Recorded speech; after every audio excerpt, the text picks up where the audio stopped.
Eh bien, écoutez, bonjour à toutes et tous. Je suis ravie d'être avec vous ce matin pour animer ce webinaire proposé par Open Classrooms sur les facteurs clés de la formation. Je vous remercie tous de votre présence ce matin et je remercie Open Classrooms de nous réunir autour de ce sujet passionnant.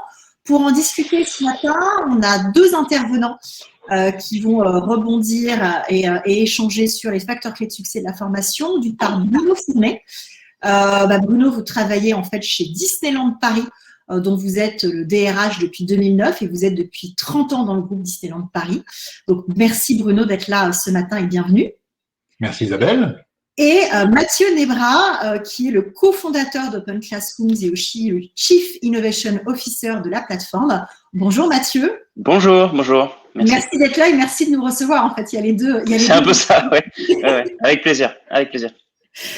Alors, pour cadrer en fait cet échange, il y a un chiffre que je voulais soumettre à tout le monde en attendant, avant de démarrer cette conversation, qui est le fait que 50% des collaborateurs, 50% des salariés, d'ici 2025, auront besoin d'être formés et auront besoin d'avoir une requalification.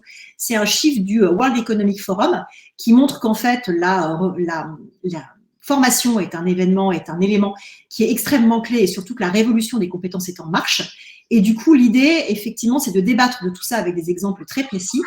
On va débattre pendant à peu près 40 minutes en allant au fond des choses et on a fait le choix de garder 20 minutes pour les questions-réponses lors de cette conférence. Donc, n'hésitez pas à taper toutes vos questions dans le chat. On les prendra et on les traitera à la fin.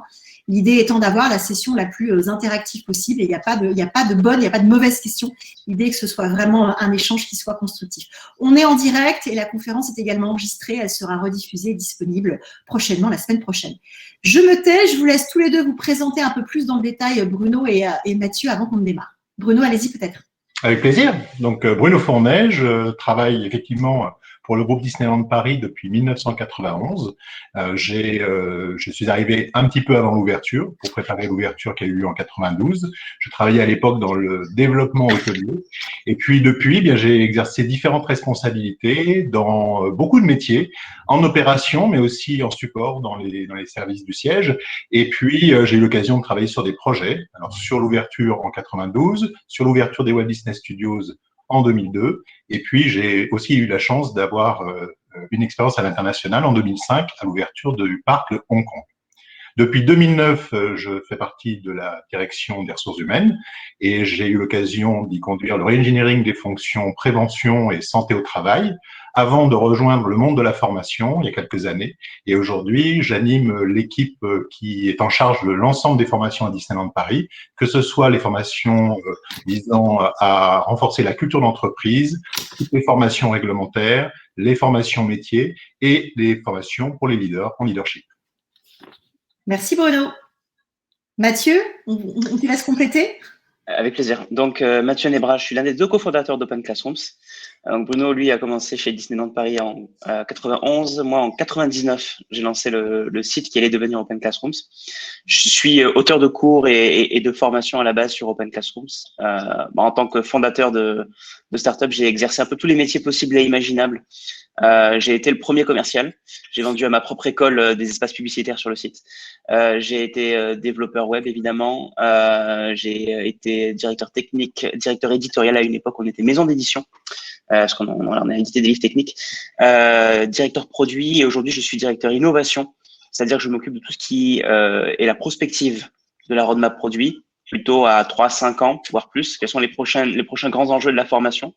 Je fais de la recherche aussi, et c'est un peu ce qui nous a amené à parler aujourd'hui en éducation, pour évaluer les moyens, les leviers, si on veut, qui font que la formation réussit, que les gens vont jusqu'au bout, que les gens ont des compétences.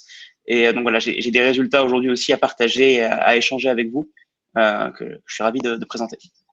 Merci beaucoup, beaucoup Mathieu. C'est passionnant cette présentation et on se rend compte aussi du coup que tu as fait plein de métiers différents chez chez Open Classrooms. Et ça interpelle effectivement quand on se pose la question des facteurs clés de succès de la formation et de comment est-ce qu'on peut changer de métier.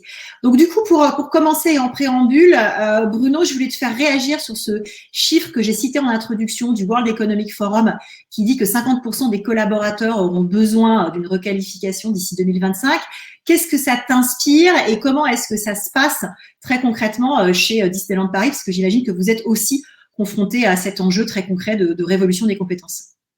Oui, puis la formation n'est pas un sujet nouveau à Disneyland Paris, puisque on compte plus de 16 000 salariés. Donc déjà, on a un volume de salariés de 120 nationalités différentes qui exercent 500 métiers, donc forcément beaucoup de formations métiers. Et puis des programmes d'intégration importants en volume, puisque sur une année normale, alors là on a des années un petit peu curieuses depuis l'année dernière, mais sur une année normale, on a à peu près 8000 embauches en contrat court qu'il faut intégrer. Donc tout le programme d'intégration à la culture d'entreprise, ensuite les programmes évidemment qui touchent à la réglementation, donc avec la prévention des risques professionnels, et puis ensuite les formations métiers, puisqu'on intègre beaucoup de jeunes qui n'ont pas forcément des qualifications, qui sont des étudiants, qui viennent pour 15 jours, un mois, une saison, et qui après peuvent rester dans l'entreprise. Et évidemment, là, il y a aussi tous les programmes de développement sur le long terme. Et pour délivrer tout ça, eh bien, on a la chance d'avoir une centaine de collaborateurs dédiés, donc des professionnels de la formation, des ingénieurs pédagogiques, des chargés de formation, des chargés de projet, des spécialistes système, des formateurs. On est aussi secondé par 700 formateurs terrain, donc ce sont des salariés qui occupent différentes fonctions dans l'entreprise et qui vont transmettre leurs connaissances terrain à leurs collègues qui arrivent dans l'entreprise. Environ 3500 formations dans nos catalogues et sur une année normale, on déploie 400 000 heures de formation. Donc des gros volumes et donc un enjeu formation et développement très important pour nous. C'est vertigineux en fait les chiffres que tu partages, Bruno. Donc c'est vrai que ça permet de cadrer l'enjeu notamment de volume et de précision qui est nécessaire effectivement à Disneyland Paris sur la formation. Et du coup, Mathieu, je te passe le ballon parce que quand on a préparé ce webinaire, tu as insisté sur le fait qu'il y avait plusieurs types de formations et notamment tu as insisté sur la différence entre tout ce qui était upskilling et reskilling. Et je pense que pour bien cadrer ce débat sur les facteurs clés de succès de la formation, c'est important qu'on précise ça dès le début de la discussion. Donc, est-ce que tu peux nous éclairer là-dessus? Bien sûr. Quand on parle de formation, les termes qu'on entend sont ces fameux mots anglais upskilling, reskilling, et chacun peut avoir une perception un peu différente de ce qu'ils signifient. Donc, j'aimerais vous donner ma perception et effectivement ma définition derrière pour recadrer. Sur ce qu'on appelle le reskilling, en fait, on part d'un job A à un job B, mais qui n'est pas de la même verticale, qui va être un job différent. Par exemple, je suis web designer aujourd'hui, je veux être commercial demain. Ou inversement, on reskill complètement l'individu. Alors évidemment, il y a des soft skills qui vont rester, mais voilà, on fait en gros un changement de carrière. Nous on l'observe dans certains groupes où il y a des espaces pour du reskilling ou chez des demandeurs d'emploi qui, du coup, constatent qu'ils sont sur une voie un peu bouchée et aimeraient bien changer de métier vers un métier qui recrute, qui embauche. Ça, c'est du reskilling. L'upskilling, on va plutôt être sur de la montée en compétences dans sa verticale. Par exemple, si je travaille dans le marketing, quelles sont les nouvelles compétences que j'ai besoin d'acquérir en digital marketing aujourd'hui qui feront que je serai plus efficace, que je pourrai mieux mesurer l'impact de mes campagnes marketing. Là, on est sur des formations qui sont plus courtes. Donner un ordre de grandeur, du reskilling complet se fait rarement en moins de 6 mois. C'est plutôt même de l'ordre de 9, 12 mois en général. Sur de l'upskilling, on va être selon l'intensité de l'upskilling, parce qu'il y a plusieurs niveaux d'upskilling évidemment. Si on veut être sur un morceau d'un bloc de qu'on appelle un bloc de compétences, on va être sur une formation qui va durer à minima étalée sur 1, 2, 3 mois, rarement plus. Voilà, ça c'est ce que j'appellerais de l'upskilling. Et après il y a de l'upskilling plus light, qui va être plutôt de l'essaimage de compétences, mais pour un plus vaste volume d'individus. Et là, on est sur quelques heures de formation, mais c'est plus pour sensibiliser finalement que pour forcément acquérir des compétences. Ouais, donc c'est des éléments qui sont très différents et on se rend compte en plus que pour l'entreprise comme pour le collaborateur, c'est pas le même investissement en temps et en argent quand on est sur un reskilling complet qui peut durer jusqu'à 1 an, alors que quand on est sur un upskilling qui va être ponctuel de quelques heures à 3 mois de période de formation, c'est forcément pas la même chose. Merci beaucoup Mathieu. Et en fait, déjà pour rentrer dans le vif du débat, l'idée c'était de voir avec toi Bruno, qu'est-ce qui d'après toi fait le succès d'une démarche de formation pour l'entreprise? Comment est-ce que chez Disneyland Paris, tu t'organises pour avoir quelque chose qui est performant en termes de démarche et de plan de formation? Alors, je dirais que la première idée qu'on doit avoir en tête, c'est qu'on va former des individus, des êtres humains, que l'on veut devenir plus performants au service d'une performance collective et de la performance de l'entreprise. Et donc, il y a pour moi un grand impératif, c'est que la politique de développement des compétences collectives, elle soit bien alignée avec la politique des ressources humaines et qu'elle soit évidemment bien alignée avec les objectifs, les enjeux de l'entreprise. Ça, pour moi, c'est une première condition de succès, un peu chapeau, qui est importante parce que si on a des formations qui sont complètement déconnectées du besoin terrain, de la stratégie d'entreprise, alors si l'entreprise a les moyens, pourquoi pas, ça peut faire plaisir, mais c'est pas efficace au sens, on n'a pas le retour sur investissement qu'on escompte d'une démarche de développement. Après, je pense qu'il faut travailler étape par étape. De plus en plus, alors on veut aller vite, mais ça n'empêche pas de passer quand même par quelques étapes importantes. La première, c'est de bien clarifier l'objectif d'une formation. Quel est l'objectif recherché? Qu'est-ce qu'on veut concrètement que la cible soit capable de faire? Est-ce que la formation est la solution? Souvent, on se dit, bah tiens, voilà, dans mon équipe, j'ai un problème de motivation, bah, je vais les envoyer en formation. Non. Pourquoi est-ce que les personnes sont moins motivées qu'avant? C'est pas forcément un problème de compétences. Il peut y avoir des problèmes organisationnels, il peut y avoir des enjeux de business qui sont pas forcément compris. Donc, bien comprendre quel est l'objectif recherché par cette action de formation. Et puis, donc ça, pour moi, ça passe par un diagnostic partagé avec le business, qui est le demandeur finalement, et puis avec les HR business partners, comme on les appelle maintenant, donc des personnes qui sont au contact du terrain, qui connaissent tout l'environnement RH d'un service, d'une division, pour pouvoir se dire, on va mettre en place une action de développement des compétences, seul ou en complément d'autres actions qui peuvent être un re-engineering, qui peuvent être une revue de l'organisation du travail, etc. La deuxième étape, c'est de bien connaître la cible. Je reviens à l'individu. Certes, on forme des masses, mais les masses sont constituées d'individus qui ont leurs spécificités. Certains sont très agiles au niveau de la formation, ils ont l'habitude d'apprendre. D'autres, ça fait peut-être des années qu'ils n'ont pas appris de nouvelles choses. Reskilling, upskilling, c'est des concepts qu'ils ne maîtrisent pas. Parfois, certains ne connaissent pas non plus les outils. On utilise de plus en plus d'outils digitaux pour faciliter les formations. Nous, on a dans nos équipes 500 métiers, 120 nationalités. On a des collaborateurs qui sont pas à l'aise avec les outils digitaux. Certains qui ne sont pas à l'aise même avec la lecture et l'écriture. Donc, il s'agit de bien connaître la cible pour pouvoir après imaginer un plan de déploiement de la formation qui soit inclusif. On parle beaucoup d'inclusion et de diversité. Il ne s'agirait pas d'exclure des personnes qui auraient simplement des problèmes de lecture ou même des problèmes de langue avec 120 nationalités.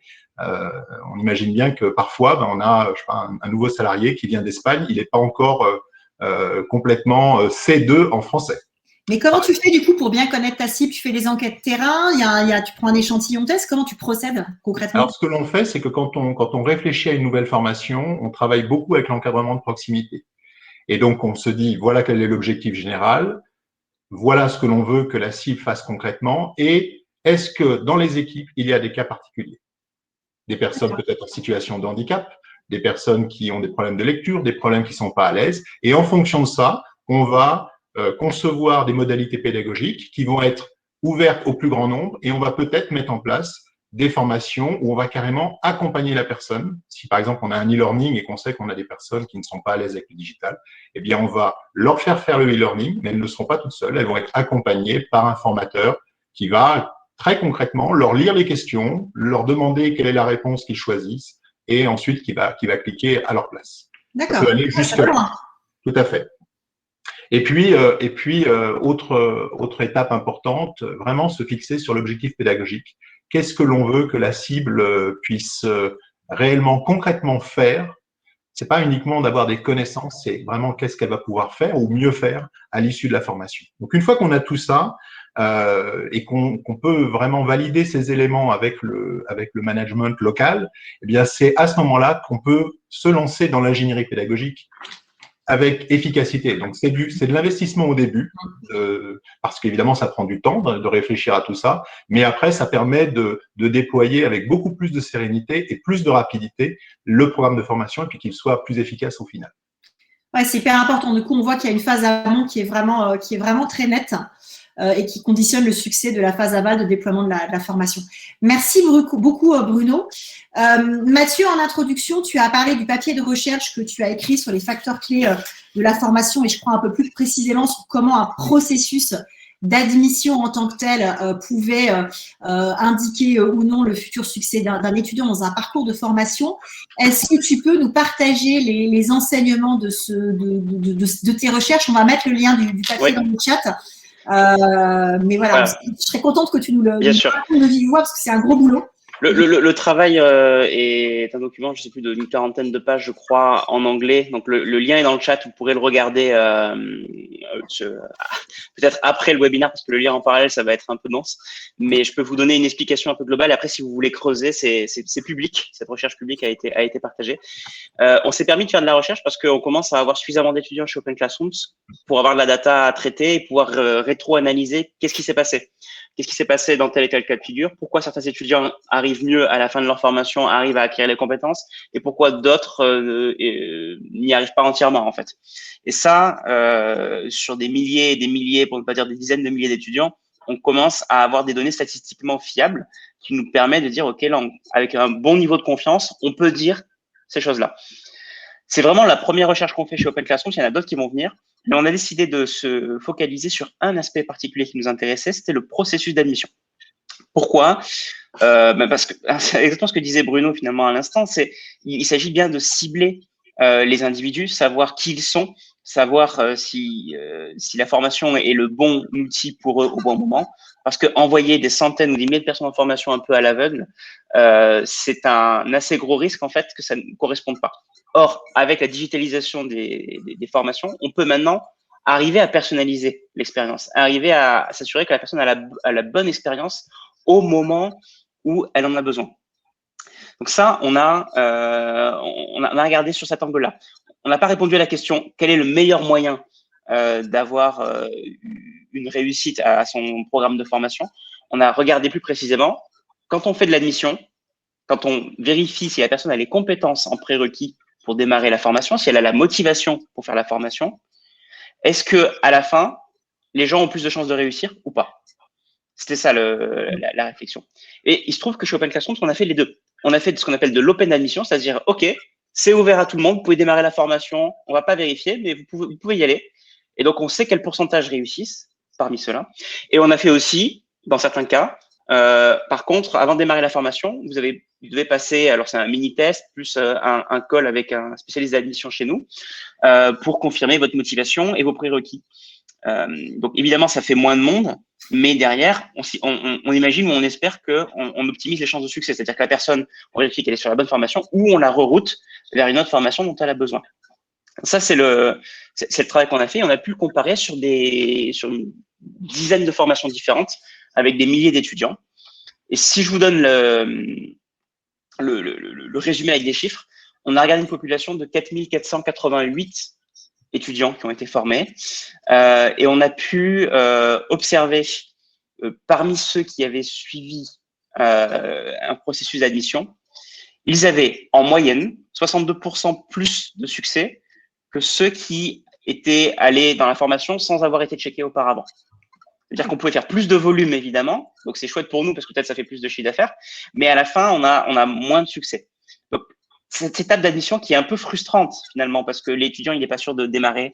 Peut-être que le partenaire business, il pensait qu'il souhaitait faire cette formation-là, mais en fait, on lui dit non, finalement, il faut pas, il faut faire autre chose. Donc, c'est un côté un petit peu de friction. Mais aujourd'hui, on a un argument qui a été mesuré sur une base assez solide, sur 4488 étudiants, et on peut vraiment dire avec confiance 62% de chances de plus pour l'étudiant de réussir sa formation s'il a été confirmé dans un processus d'admission au préalable. Voilà ce qu'on a résumé.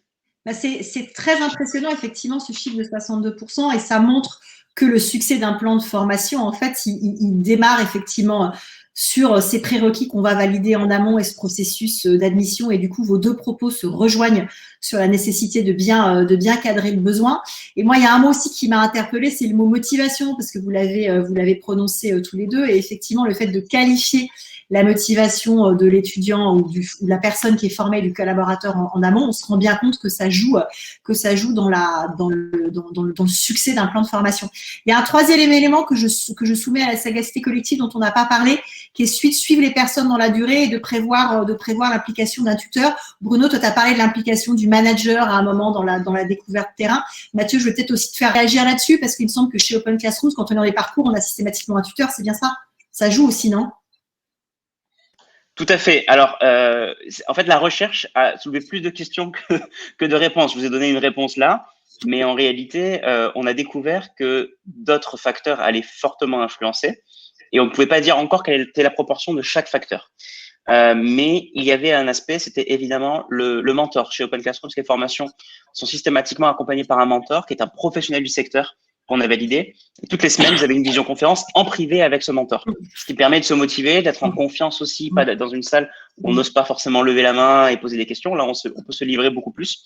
Et ça rythme chaque semaine cette visioconférence pour dire, OK, où tu en es, où tu bloques, et qu'est-ce que tu veux faire pour la fois d'après, ce qui permet de personnaliser aussi la vitesse d'apprentissage. Certains vont aller plus vite, d'autres vont avoir besoin de plus de temps, et on peut s'adapter grâce à ce mécanisme-là. Donc, on a évidemment identifié que le mentor et la qualité du mentor étaient un facteur. On a aussi identifié que l'accompagnement en dehors du mentor, un suivi un peu plus avec du recul, c'est-à-dire pas toutes les semaines, mais peut-être tous les mois ou 2 mois par quelqu'un d'Open Classrooms, permettait aussi de motiver. On a déjà pu le voir en fait. Comme c'est tout numérisé, on peut voir la vitesse de décrochage de l'étudiant par rapport au rythme attendu. C'est-à-dire qu'on sait que normalement l'étudiant est censé progresser à ce rythme-là et acquérir ses compétences comme ça. Et des fois, il va un peu moins vite. Et du coup, ce pourcentage est mesuré en temps réel en fait chez nous et déclenche des alertes chez nos spécialistes d'éducation qui dit voilà, si on est à 20% en dessous du rythme attendu, pouf, on a une alerte et ça déclenche un call en fait du Student Success Manager chez Open Classrooms qui va appeler l'étudiant, comprendre un peu pourquoi ça va, etc. Souvent, il y a des histoires personnelles un peu lourdes derrière. Donc en fait, on découvre plein de choses, mais on remotive, on redonne du sens. On fait en fait un plan pour rattraper ça. Et on a pu vérifier plusieurs fois de façon très concrète. Il y avait un décrochage, le call a été fait, le plan a été défini et hop, on rattrape. Et ça, on a des exemples assez intéressants qui montrent que ça fonctionne. Donc voilà, quelques identifications qu'on a de choses qui permettent d'améliorer le succès. Ce n'est évidemment pas aussi simple que d'avoir un processus d'admission et hop, tout est réglé. Mais on sait que le processus d'admission a quand même a montré un impact net. C'est passionnant. Il y a beaucoup de réactions dans le chat en fait de gens qui disent à quel point le mentor leur est indispensable chez Open Classrooms. Et je te remercie d'avoir partagé l'anecdote du décrochage et du Student Success Manager. Moi, j'ignorais l'existence de ce métier. Tu vois, on est habitué au Customer Success Manager quand on vit avec les startups, mais maintenant on sait qu'il y a des Student Success Managers qui suivent les gens chez Open Classrooms et que donc tout est très personnalisé. Deuxième point que j'ai envie d'évoquer avec vous dans ce webinaire, c'est comment est-ce que très concrètement on mesure le succès d'un plan de formation. On a parlé de ROI à un moment dans cette première partie de la conversation. Donc, comment est-ce qu'on s'assure de la montée réelle des compétences en compétences des collaborateurs formés? Peut-être Mathieu, si tu peux nous dire comment vous faites justement pour mesurer ça, cette fameuse vitesse d'apprentissage ou décrochage. Comment vous quantifiez ça chez Open Classrooms? Il y a plusieurs éléments, en fait. On a identifié 2, pour être simple.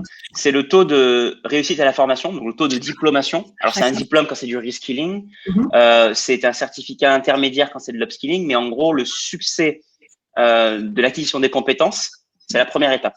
Mais la deuxième étape qui nous intéresse particulièrement chez Open Classroom, c'est que ça s'est transformé en résultat visible. En entreprise, ça peut être par exemple une évolution professionnelle, changement de métier, amélioration du salaire, par exemple. Ça, on peut concrètement le mesurer. Évidemment, plus l'upskilling est gros, plus on peut mesurer ce genre de choses. Quand on est sur quelques heures ici et là, on n'est pas encore en mesure de dire, OK, la productivité de l'employé a augmenté de 30%. Il faut le savoir. Mais on s'intéresse aux 2. Donc, l'acte de formation, taux de réussite à la formation, en fait. Et ensuite, le taux de placement dans l'emploi, en ce qui nous concerne, pour mesurer si derrière, il y a eu un impact positif pour l'individu en termes de carrière. Et ça, c'est le ROI, c'est ce qu'on veut mesurer. On veut savoir où ils sont avant, où ils sont après, s'il y a un gap de salaire, s'il y a un gap de responsabilité. Et ça, c'est pour nous un truc qui est assez important parce que mine de rien dans la formation, on parle souvent de donner des heures de formation, de diffuser de la formation, mais pourquoi? Et ça, je pense que c'est le prochain débat, le débat qui manque encore beaucoup, c'est à quoi sert la formation et quel est l'impact pour un individu qui n'a pas suivi de formation et qui suit sa carrière normalement, comparé à un individu qui suit une formation et qui continue à suivre sa carrière, est-ce qu'on peut distinguer réellement une différence?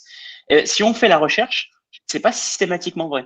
Il y a des individus qui, même sans la formation, en fait, auraient pu avoir une évolution de carrière dans certains cas. Donc, quel est l'impact réel de la formation?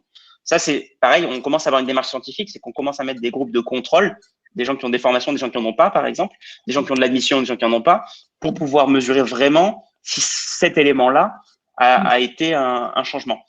Donc, mon message ici, c'est que les heures de formation, c'est un élément où on a mis des moyens, mais le résultat, c'est-à-dire l'acquisition des compétences, aller jusqu'au bout de la formation, et l'impact sur le métier, sur la productivité de l'employé, sur son job, c'est ça qu'on doit chercher à mesurer, c'est ça qui est vraiment important. On pourra aussi constater la satisfaction évidemment de la personne qui a été formée ou de son manager, mais ça reste un proxy qui dit « Ok, je trouve que c'est un peu mieux », mais la vraie mesure, elle doit pouvoir être un peu plus objective qu'une satisfaction interne. Ouais, c'est passionnant et ça prouve bien qu'il y a une double temporalité. Il y a la temporalité de l'immédiateté, on a fini, on est diplômé, et la temporalité un peu plus longue de on a eu une promotion, on a eu une augmentation de salaire. Et ça aussi, c'est intéressant, c'est que ça se mesure finalement à chaud et à froid le plan.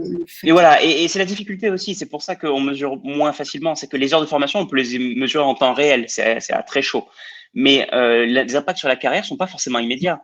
Je ne sais pas ce qu'on dira Bruno, mais c'est pas forcément juste après un upskilling que l'individu il passe à un nouveau métier. Ça peut être après un upskilling puis un deuxième, et puis au bout de 3, 4, 6 mois, il fait son projet, et puis il y a une place qui s'ouvre, et là ça se fait. Donc en fait, il faut c'est l'avantage et le défaut de l'éducation, c'est que ça a un impact de long terme, mais du coup, il faut être prêt à écouter l'évolution de l'individu sur le long terme, sur 6, 12 mois, 18 mois, pour vérifier les évolutions de carrière, les trajectoires qui ont été impactées par la formation. Et on peut courir un peu après la donnée. Et bien justement, ça fait une très bonne transition. Bruno, comment toi, tu fais chez Disneyland Paris pour mesurer l'efficacité des plans que tu mets en place? Comment tu procèdes? Alors déjà, l'efficacité, alors évidemment, comme toutes les entreprises, on a toutes sortes de reporting depuis des années sur le nombre d'heures, le nombre de personnes formées, le nombre de millions d'euros investis en formation. Donc ça, c'est réglementaire, donc ça tourne, donc on sait mesurer ça. Mais comme le disait Mathieu, c'est pas ce que l'on cherche finalement. Ce que l'on cherche, c'est de savoir qu'est-ce qui se passe au final. Donc on a une démarche de mesure de la satisfaction de la personne qui apprend quelque chose, donc à l'issue de la formation. Aussi, on l'interroge sur son intention d'adopter les bons comportements. On parlait tout à l'heure de motivation. Il ne s'agit pas simplement d'apprendre, de découvrir des connaissances et des théories, mais c'est aussi de se dire, OK, la formation m'a donné de la compétence, mais elle m'a aussi donné de la motivation à mettre en œuvre ces compétences concrètement sur le terrain. Donc là, c'est un premier volet de mesure que l'on pratique de plus en plus. Ce que l'on veut aussi améliorer dans le futur, c'est la mesure des comportements sur le terrain. Je lance une formation sur l'amélioration de la relation client.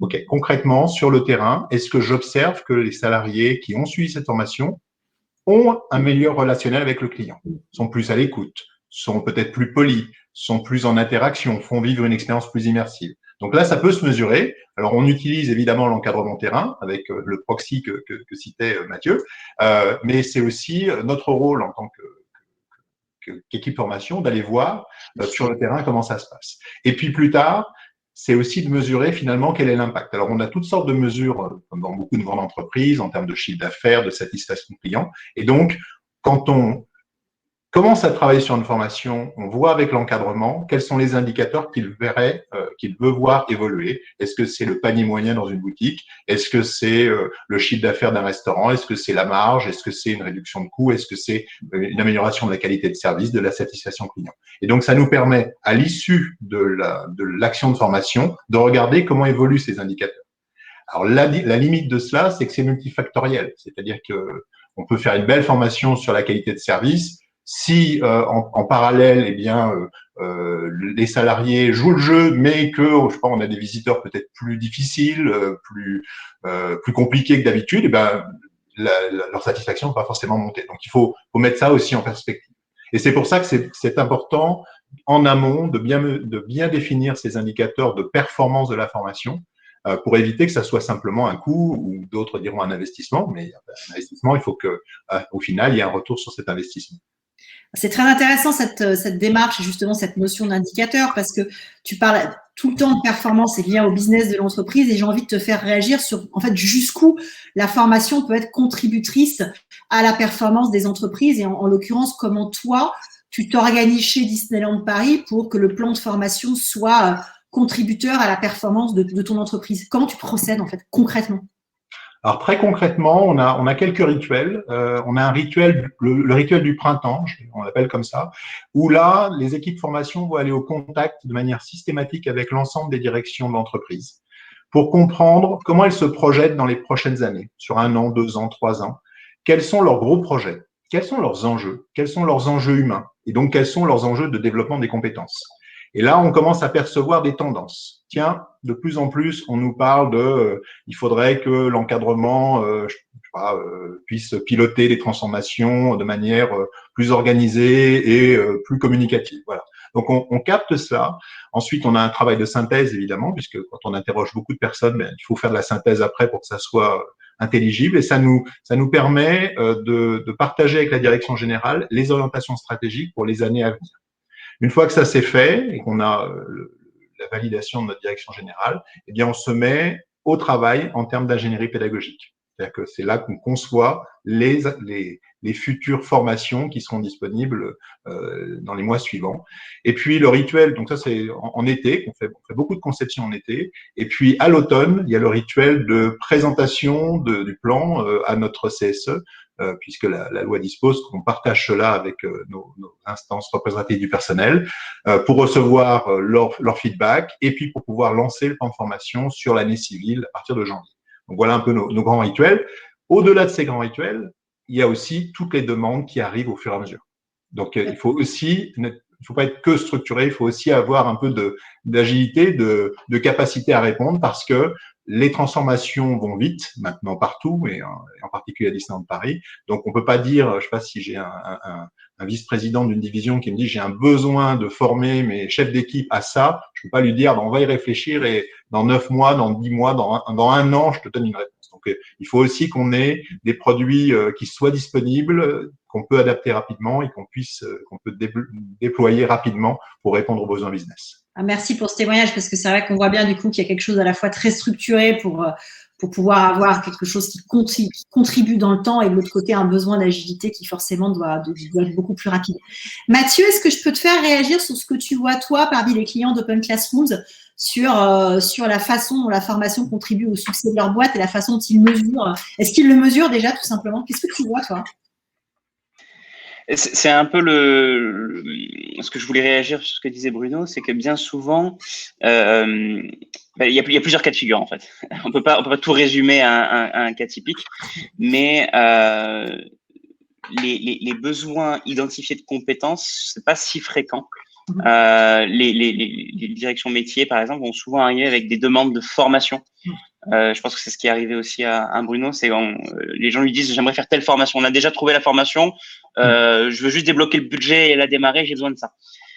Et comme il vient de le dire, peut-être que des fois il faut juste être agile et dire évidemment oui et pas bloquer en disant as-tu pensé à ton plan de développement de compétences sur 3-5 ans et dans quel élément de la stratégie ça correspond, parce que sinon on va aussi être un empêcheur de tourner en rond.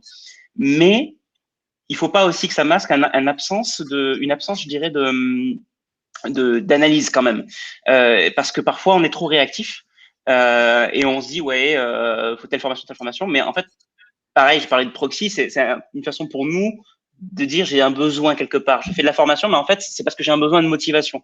Et comme le dit Bruno, des fois la formation, c'est pas ce qui va déclencher de la motivation. C'est même pas garanti. Donc aller au fond du besoin en termes de compétences, ça demande un petit peu plus de temps. C'est une expertise et les entreprises qui le font sont plutôt rares parce que simplement c'est multifactoriel, ça dépend des directions business en fait. Les besoins dépendent de chaque métier. Pour un développeur informatique, je ne vais pas vous dire la même chose que pour un animateur dans un call center. Et donc, il faut une expertise. L'expertise, elle n'est pas évidente à avoir au RH. Les RH ont plutôt une expertise d'ingénierie de compétences. Donc, ils savent poser la question de quelle est la compétence. Ils savent essayer d'aller décortiquer la compétence. Mais c'est au métier qu'ils connaissent au fond. Ils le savent quelque part dans le coin de la tête sans forcément savoir l'exprimer. Donc, il faut arriver à tirer les verres du nez, j'ai l'impression, pour pouvoir synthétiser ces compétences-là et proposer à ce moment-là la formation ou les formations qui conviennent à l'individu. Donc, ça, c'est plutôt l'exception. En vrai, on arrive plutôt avec des demandes de formation. Et nous, on essaye quand on l'observe du côté Open Classrooms, on se rend compte qu'il y a derrière, il y a des attentes et on essaye d'aller plus loin en disant qu'est-ce que vous essayez de faire. Le truc qui me frappe le plus, c'est que à chaque fois, je pose la question, qu'est-ce que c'est pour vous un facteur de succès? Qu'est-ce qui fait que vous serez content si on se revoit dans 6 mois? Eh ben ça, c'est pas clair. Ça, c'est pas clair et c'est ce que me dit Bruno, c'est bien souvent, ce n'est pas clair. Bien sûr, j'ai des réponses assez standards. La formation a été suivie par 100% des gens et la satisfaction est à 100%. C'est vrai, mais moi, ça me satisfait pas. Parce que suivre une formation, c'est une chose, c'est un indicateur, mais ça fait pas tout. C'est pas la vraie raison pour laquelle on l'a fait.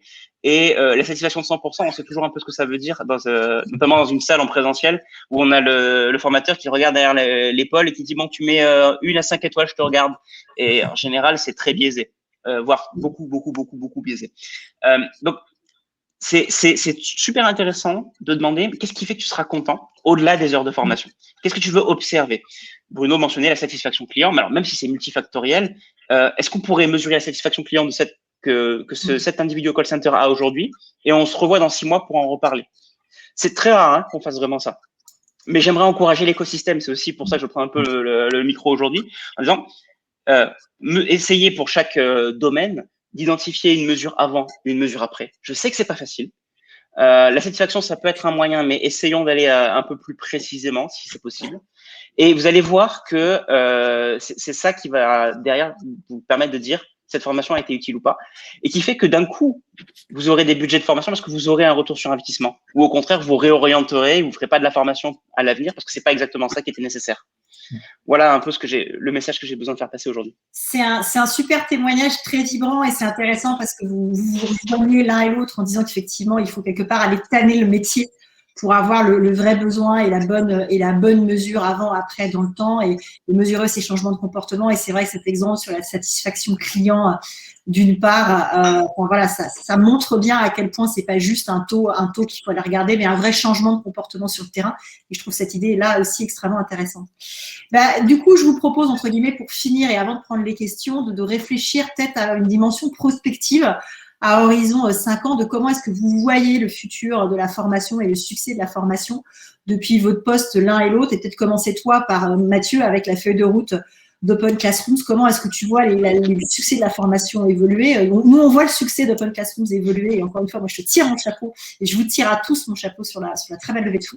Est-ce que tu peux nous partager un peu la feuille de route à 3-5 ans, parce que c'est toi qui réfléchis le produit? Je ne suis pas le seul à réfléchir le produit, il y a toute une équipe qui travaille dessus. Je prends du recul dessus. Je n'ai pas été inclusif des collaborateurs. Mais alors, ils sont maintenant 60, je pense bien 60-70 à travailler au produit.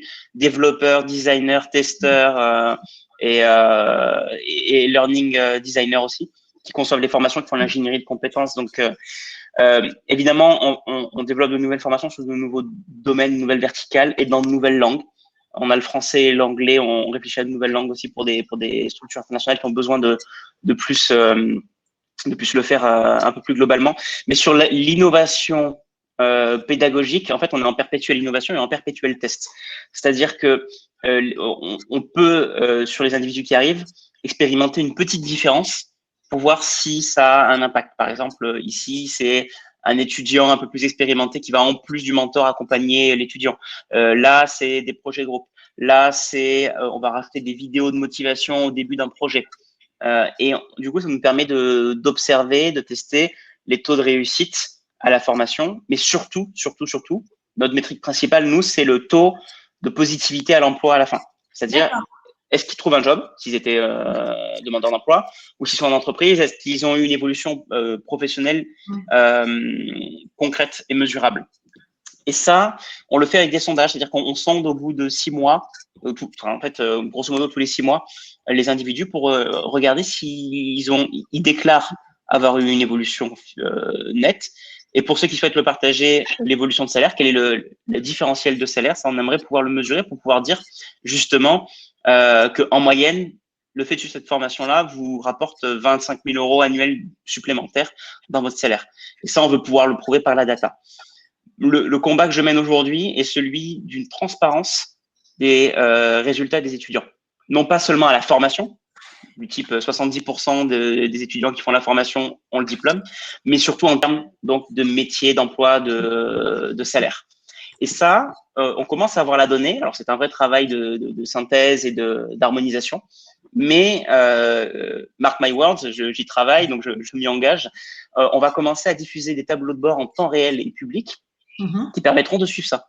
Sur une formation. Si vous allez voir une formation de data scientist sur Open Classrooms, on aimerait pouvoir être tenu pour responsable des chiffres réels du type de quel pourcentage de gens arrivent en début de formation, vont jusqu'en fin de formation, et parmi eux, qui a déclaré un impact positif dans l'emploi. Ça ne sera pas 100%, dans aucun des deux cas. C'est la vie, c'est normal. On ne promet pas la lune parce que ça dépend de plein de facteurs. Et il n'y a pas que Open Classroom, il y a aussi l'individu, il y a aussi sa motivation, il y a aussi sa vie. Voilà, donc, on ne peut pas être responsable de tout. Mais en tout cas, je trouve que ça serait une vraie avancée pour l'écosystème formation éducatif d'avoir une transparence sur ça, avec une méthode, j'insisterai là-dessus, avec une méthode de mesure qui est la même sur les organismes de formation et les écoles. Parce que chacun a sa façon de mesurer qui est très subtile, mais je vais vous donner un exemple concret qui m'a frappé. C'est que certains mesurent le taux de réussite à la formation en prenant tous les étudiants qui démarrent au premier jour et en regardant combien ont le diplôme. D'autres, comme une grande université parisienne, vont compter uniquement les gens qui sont présentés au premier examen et ont eu une note supérieure à 0. Et c'est que parmi eux qui vont compter le nombre de gens diplômés. Évidemment, le taux est supérieur. Ah bah oui. Quelle est la bonne mesure? Là, franchement, ce n'est pas si évident que ça, de dire quelle est la valeur honnête. Je ne crois pas qu'il existe dans l'absolu une valeur honnête, mais par contre, ce qui serait bien, c'est que la méthode de mesure soit partagée. Donc voilà, je vais pousser ça donc en faisant en sorte que Open Classroom soit un des leaders là-dessus et parmi les premiers à être transparent sur ses résultats. Et ensuite, en encourageant par la création d'un standard, une méthode de mesure commune, afin que on puisse parler de la même chose. Parce que des fois, on croit qu'on parle de la même chose, mais chaque personne, chaque organisme de formation prend la mesure qui l'arrange le plus. Voilà, ça, je pense que c'est en parlant de prospective, c'est le truc numéro 1. Ce sont les outcomes, les résultats étudiants, mesurés de façon fiable, transparente, temps réel, avec une méthode de mesure commune. Ouais, c'est très intéressant parce que ça permet de tout remettre à plat et de faire en sorte que ces facteurs clés de succès, ce soit pas juste une convention, mais qui est vraiment quelque chose qui soit standardisé, standardisable et que du coup, on puisse comparer les organismes entre eux, les formations entre eux, les succès entre eux. C'est passionnant. Merci Mathieu. Bruno, toi, de ton côté, qu'est-ce que tu vois en prospective comme évolution sur le futur des facteurs clés de succès de la formation et peut-être comment est-ce que ça va bouger chez Disney, dans les Disneyland de Paris, dans les prochains mois, prochaines années, si tu peux nous partager des choses sans dévoiler des secrets industriels. Pour moi, on vit une époque formidable au niveau de la formation.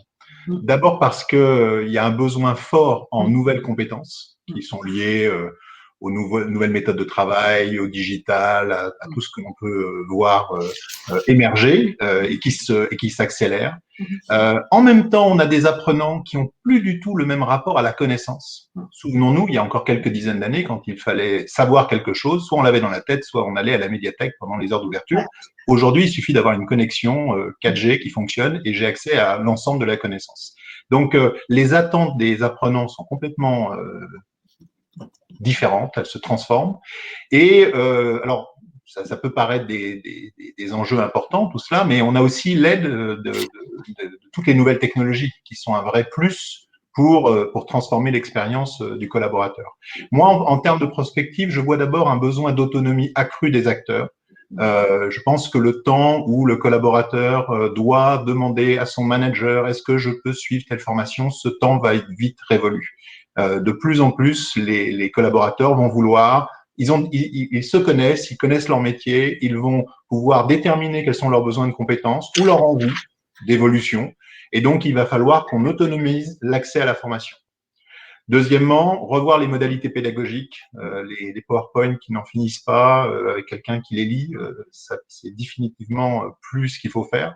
Il faut des expériences pédagogiques plus simples, plus accessibles, du self-learning, plus expérimental aussi. Enfin, il faut qu'il y ait de l'expérientiel. Nous, on est beaucoup dans les métiers du geste. Pour un cuisinier, si on veut former un cuisinier à je sais pas, tailler des carottes, des légumes, à un moment donné, il va falloir qu'il se retrouve, lui, le couteau, la planche et les légumes. On ne pourra pas lui montrer que des vidéos et lui dire voilà ce qu'il faut faire. Je me permets de réagir là-dessus. Hein. Effectivement, le temps du formateur qui lit des slides qu'il n'a pas lui-même préparés et qu'il ne connaît pas très très bien n'est pas révolu malheureusement. Ça existe encore beaucoup, mais je suis non seulement pour effectivement qu'on soit plus expérientiel, mais c'est exactement ce qu'on fait chez Open Classrooms parce que il n'y a pas de formateur qui déclenche des slides, il y a des projets. On commence par un projet à réaliser. Si c'était couper des carottes, on ne fait pas de formation sur ce domaine, mais on pourrait. Hein. Mais d'autres le font déjà. Mais si c'est faire un plan de marketing digital, en fait, l'étudiant, on lui donne dès le premier jour, voilà, fais un plan de marketing digital, même s'il ne sait pas le faire. Ça lui donne le contexte dans lequel il va apprendre. Et c'est seulement à partir de ce moment-là qu'on lui suggère des cours qui ne sont pas obligatoires. Donc, pas des slides abscons, mais des vidéos de cours. Mais on n'oblige rien là-dessus. On dit juste, voilà ce qui peut t'aider. Et c'est le mentor personnel de l'étudiant qui dit ce cours-là dans ton cas, ou dans un autre cas pour un étudiant qui fait la même formation, plutôt ce cours-là, où toi, tu peux directement faire le projet. Mais on part du projet. C'est une approche qu'on appelle project driven. On démarre du projet et à la fin on valide l'acquisition des compétences parce que le projet a été réalisé. Et c'est quelque chose de beaucoup plus concret. On peut démontrer avec un portfolio à la fin qu'on a acquis les compétences. Alors que le suivi des slides, honnêtement, il faut qu'on passe à autre chose. C'est assez urgent, je trouve. Là, je me permettais juste de couper, Bruno. J'en peux plus d'entendre ça et de le voir encore régulièrement. On peut aller plus loin. On peut faire mieux et on peut surtout mieux utiliser le temps des gens dans la salle. C'est ça la clé. Eh ben, donc, pour moi, je vois si je devais faire une synthèse de cela, d'abord un accès à la connaissance facilité. J'ai besoin de savoir quelque chose, je peux y avoir accès. Ensuite, des formations où là, je vais pouvoir apprendre, expérimenter avec des approches projets, des approches jeux de rôle, des approches je fais en milieu sécurisé, c'est-à-dire je peux m'expérimenter à des techniques sans qu'il y ait d'enjeu puisque je le fais dans une salle avec des formateurs qui me font du feedback.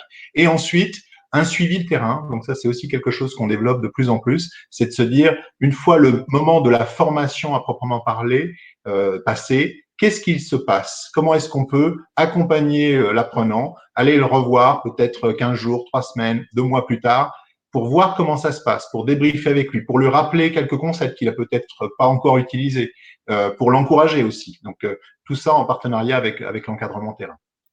Merci à vous deux pour vos témoignages vraiment très, très concrets et très complémentaires. Je vous propose de passer à la partie questions-réponses. Il reste 13 minutes, on a un petit peu débordé. Mathieu, j'en ai une première pour toi qui est une question de Fraise qui demande quelles sont les perspectives de développement d'Open Classroom pour la région Afrique, puisque tu as parlé des nouvelles langues, anglais et français, mais en termes de territoire, c'est quoi votre roadmap? Eh bien, on se développe particulièrement effectivement dans les pays anglophones que sont le Royaume-Uni et les États-Unis, mais l'Afrique n'est pas en reste parce que notre objectif, c'est d'aboutir à des accréditations reconnues, des accréditations panafricaines, notamment avec le CAMES, C-A-M-E-S, qui est justement cet organisme qui regroupe plusieurs pays africains pour que une formation Open Classroom s'aboutisse à un diplôme reconnu sur l'ensemble du territoire de ces pays d'Afrique, notamment d'Afrique francophone. Donc ça, c'est un premier truc et c'est quelque chose qui est en train d'être mis en place. Alors, je ne peux pas garantir quand est-ce que ça sera le cas, mais voilà, à terme, ça permettrait d'avoir en parallèle un diplôme français et un diplôme du CAMES, donc panafricain. Il n'est pas impossible qu'à terme, en même temps, on puisse avoir un diplôme reconnu d'université américaine, parce que Open Classrooms, à ce moment-là, serait une université américaine. Là, on est plutôt sur la prospective à quelques années, mais c'est quelque chose qu'on essaye de faire. Donc, j'aimerais bien que l'étudiant, qui soit africain, français ou américain, il puisse systématiquement, en fait, avoir un diplôme commun sur l'ensemble de ces territoires. Ce qui serait unique, ce qui serait pour le coup une véritable innovation, mais qui va demander une ingénierie une design de formation pour que ça convienne à l'ensemble assez costaud, mais on y travaille. En tout cas, on a des gens dédiés là-dessus. Le reste pour l'Afrique, la question reste entière dans beaucoup de pays à cause de la bancarisation, capacité à payer les formations, à trouver la bonne formule. Alors évidemment, avoir un mentor proche peut aider à réduire les coûts de formation et à les optimiser, c'est une chose. Mais ce n'est pas systématiquement la panacée, ce n'est pas aussi simple qu'une affaire de mentor. Dessus, on travaille en particulier avec les entreprises qui embauchent pour faire de l'alternance. On a commencé à regarder. On travaille pas mal au Maroc, où les entreprises vont financer la formation. Sinon, les gouvernements locaux, ça demande quand même un peu plus de travail. C'est passionnant et ça montre bien, notamment sur la première partie de ta réponse, que ça colle à la mission d'Open Classroom de rendre l'éducation accessible partout et pour tout le monde. Effectivement, bravo pour cette ambition-là. Il y a une question de Pierre qui est pour toi, Bruno, par rapport à la mesure de la satisfaction et notamment toute la mesure multifactorielle dont tu parlais. Et il disait, est-ce que le multifactoriel ne se lisse pas dans le temps ? C'est-à-dire, par exemple, quand on regarde la satisfaction client, même si on la mesure sur un laps de temps qui est très long, est-ce qu'on donne pas le risque d'avoir beaucoup de clients difficiles à un moment donné qui pourraient fausser la mesure? Qu'est-ce que tu en penses? Oui, alors après, effectivement, il faut pas le regarder sur 2 jours, mais nous, on fait des enquêtes clients tous les jours de l'année, donc ça nous permet de voir quand même les choses. Et on a déployé il y a quelques années un programme justement sur l'interaction client. Et on a vu très précisément les chiffres monter dans les zones où on avait mis en place ces formations. Donc alors il y a des effets conjoncturels, mais globalement, on peut mesurer les choses. D'accord. Merci beaucoup. Il y a une question de Mimouna pour Mathieu, qui est de demander quel est le résultat de l'accompagnement après les formations. Est-ce que vous avez des remontées des apprenants?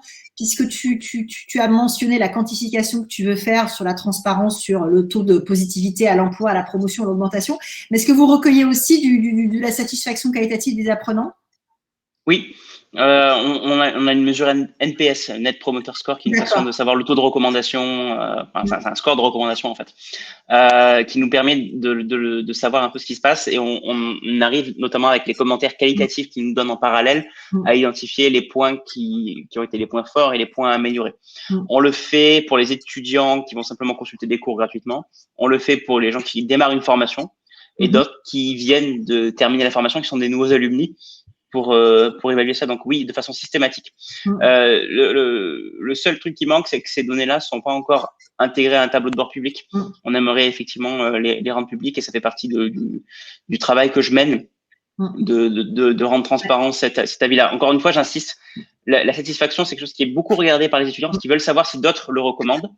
Mais j'aimerais qu'on aille un peu plus loin dans le débat, qui est, mais vraiment, qu'est-ce qui s'est passé? Parce que tu peux être satisfait, mais au fond, il ne s'est pas passé grand-chose derrière. Voilà, il faudra pas se contenter simplement de regarder la satisfaction. Très intéressant. Et alors, j'ai vu dans le chat, il y a eu tout un débat sur le podcast et est-ce que le format podcast est adapté.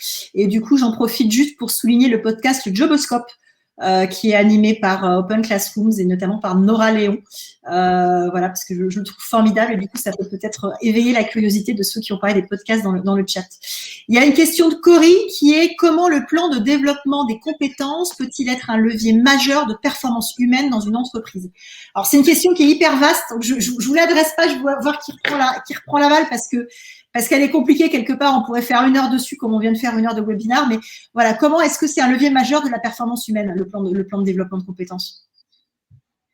Qui l'apprend? Je dirais développer les compétences des individus. D'une part, ça va leur permettre d'être plus performants individuellement, plus performants collectivement, et donc ça mène à la performance de l'entreprise, mais pas uniquement. On sait que les personnes qui sont à l'aise dans leur emploi ont tendance plutôt à y rester. Donc ça nous permet d'atteindre un turnover qui est le turnover souhaité et pas un turnover subi. Donc avoir une entreprise avec un bon turnover, ça permet aussi de sécuriser les postes critiques, ça permet d'avoir de la sérénité, d'éviter le turnover, le management qui change sans arrêt. Donc c'est aussi un facteur de performance. D'avoir des collaborateurs qui sont formés régulièrement, ça se sait, donc c'est aussi un facteur d'attractivité. Donc ça permet d'attirer de nouveaux talents. Voilà, donc il y a plein de beaux avantages à mettre en place un plan de développement des compétences solide et bien pensé. Merci Bruno. Alors, une question pour Mathieu de Denis qui demande si vous avez identifié des causes d'échec à des formations Et Denis, visiblement, est formé chez Open Classroom puisqu'il vient d'entamer une formation de manager RH. Et il voulait savoir s'il y avait aussi moyen d'échanger avec des praticiens RH pendant la formation. Denis, au demeurant, vous pouvez échanger avec moi. Je pense que je suis praticienne RH. Mon LinkedIn est ouvert. Mais c'est la question inversée. Moi, j'ai regardé qu'est-ce qui fait le succès. Ça peut être intéressant de regarder qu'est-ce qui fait l'échec d'une formation. Je n'ai pas encore regardé cet angle-là. Il y a sûrement des enseignements intéressants à faire en sens inverse. Et merci pour la proposition. Donc, je n'aurai pas d'éléments tout de suite à brûle pour point à vous donner. Par contre, est-ce qu'il est possible de parler avec des praticiens du métier sur lequel on se forme? La réponse est oui, mais c'est obligatoire chez Open Classroom parce que le mentor est un praticien du métier. Si vous faites une formation de manager RH, vous aurez un manager RH de métier en tant que mentor toutes les semaines, qui va servir de rôle modèle, qui va vous dire c'est possible. Donc, c'est aussi une affaire de motivation et qui va vous débloquer là où vous êtes bloqué. C'est pas la personne qui passe les slides, puisqu'il n'y a pas de slides déjà. C'est la personne qui vous redirige vers les cours et qui vous confirme que le projet a été complété. Donc, oui, la réponse est totalement oui. Vous aurez un praticien. Pour nous, c'est clé. On ne souhaite pas avoir des théoriciens, on souhaite avoir des praticiens, justement.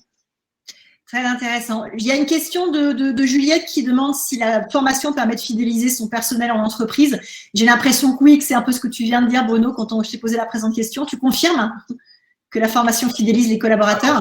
J'ai pas de chiffre dessus, mais moi, ce que j'ai pu observer dans ma carrière, c'est que quand on a des personnes qui sont compétentes par rapport à leur poste, elles ont tendance à rester dans le poste. D'accord.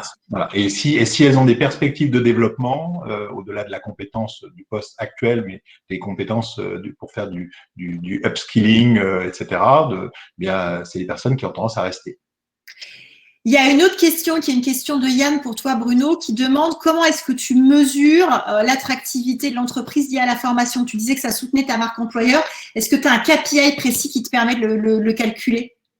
Alors, on a de plus en plus de KPIs sur le sujet. On a une splendide équipe de People Inside qui analyse les grands chiffres de l'entreprise, donc toute base de données confondue, et qui permet de faire du data analysis et de pouvoir nous dire les personnes qui ont eu des formations, qui ont été bien intégrées, ont tendance à être plus performantes, etc. Donc ça c'est quelque chose qui effectivement met en lumière, alors pas forcément un programme particulier, mais tous nos efforts de formation. On sait que les personnes qui ont été formées dans les dernières années ont tendance à à dire qu'elles vont rester plus longtemps dans l'entreprise, par exemple. D'accord.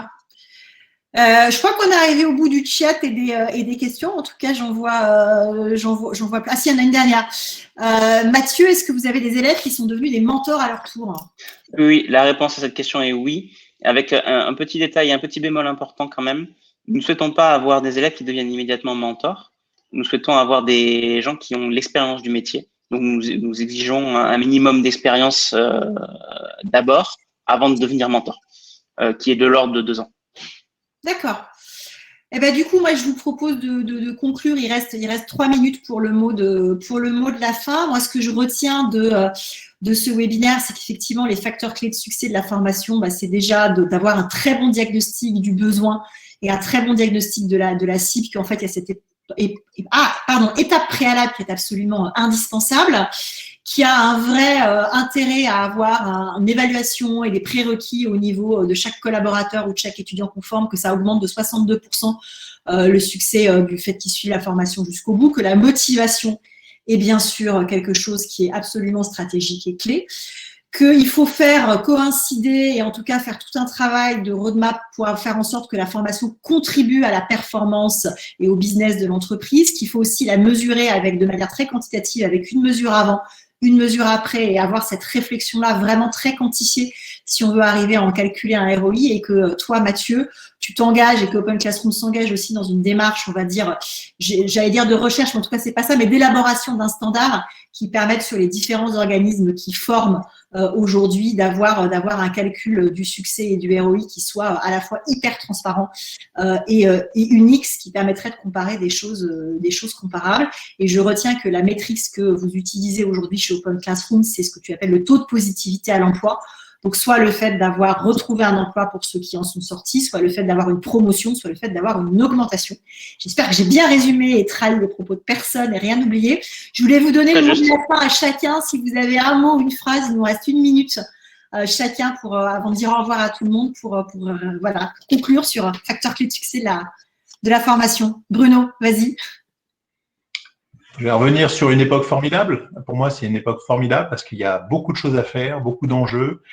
C'est aussi le moment de donner ses lettres de noblesse aux nouvelles méthodes pédagogiques, aux nouvelles modalités de formation. Et c'est aussi une occasion pour les professionnels des ressources humaines ou de la formation, eh bien d'aborder ces sujets-là et de mettre en œuvre aussi leurs compétences à eux. Eh ben, c'est top. Merci beaucoup, Bruno. Mathieu, si tu devais conclure.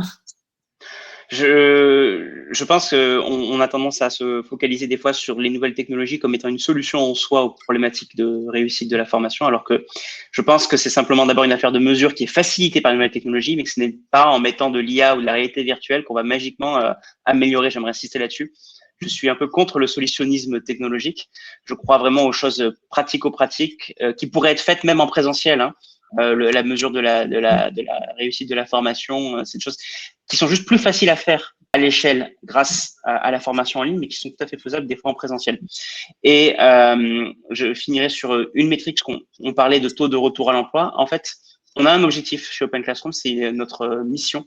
On a une mission de rendre l'éducation accessible et on veut très concrètement en 2025 aider 1 million de nos étudiants à trouver un emploi ou à évoluer dans leur poste. C'est un gros objectif, mais qui est déjà de l'ordre de plusieurs dizaines de milliers chaque année. Et avec la croissance qu'on a, voilà, on pense vraiment qu'on peut atteindre d'ici 2025 1 million d'étudiants qui ont un impact positif dans l'emploi. Donc voilà, c'est aussi notre mission derrière.